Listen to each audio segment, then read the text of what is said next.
Hi all. ഇന്ന് ചെറിയൊരു വായനയാണ് കേട്ടോ. ഇത് മലയാറ്റൂർ രാമകൃഷ്ണൻ സാറിൻ്റെ ഒരു നോവലാണ് റൂട്ട്സ്. ഏകദേശം എല്ലാവർക്കും അറിയാം എന്നാണ് എനിക്ക് തോന്നുന്നത്. അറിയാത്തവരും ഉണ്ടാവും, സ്വാഭാവികം. ഇപ്പം എനിക്കാണെങ്കിലും എല്ലാം ഒന്നും അറിയില്ല. നമ്മൾ വായിച്ചതും നമ്മൾ കേട്ടതും മാത്രമല്ല നമുക്കറിയാൻ പറ്റും. നമ്മൾ കേൾക്കാത്ത എത്ര ബുക്സുകളുണ്ട് അല്ലേ. ഇത് വളരെ പ്രശസ്തമായൊരു ബുക്കാണ് കേട്ടോ. Book means it's A novel. ഇതൊരു നോവലാട്ടോ. ഇത് ശരിക്കും ട്രാൻസ്ലേറ്റഡ് ആണ് ഇംഗ്ലീഷിലോട്ട്. ഇത് ശരിക്കും മലയാളം നോവലാണ്. വേരുകൾ, മലയാറ്റൂർ സാറിൻ്റെ.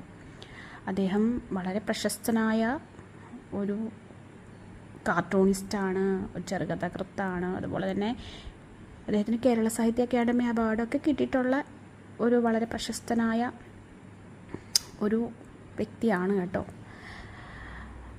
അപ്പോൾ ഒന്ന് ജസ്റ്റ് ഇത് വായിച്ചുകൊണ്ടിരുന്നപ്പോൾ നിങ്ങളൊന്ന് പരിചയപ്പെടുത്താമെന്ന് വിചാരിച്ചു.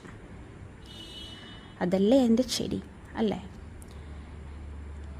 എനിക്കറിയാം, വായിച്ചാലും വളരും, വായിച്ചില്ലെങ്കിലും വളരും. വായിച്ചു വളർന്നാൽ വിളയും, വായിക്കാതെ വളർന്നാൽ വളയും. ഞാൻ പറഞ്ഞതല്ല കേട്ടോ, കുഞ്ഞുണ്ണി മാഷ് പറഞ്ഞതാണ്. പക്ഷേ അതിലെ കാര്യമില്ലാതില്ല അല്ലേ.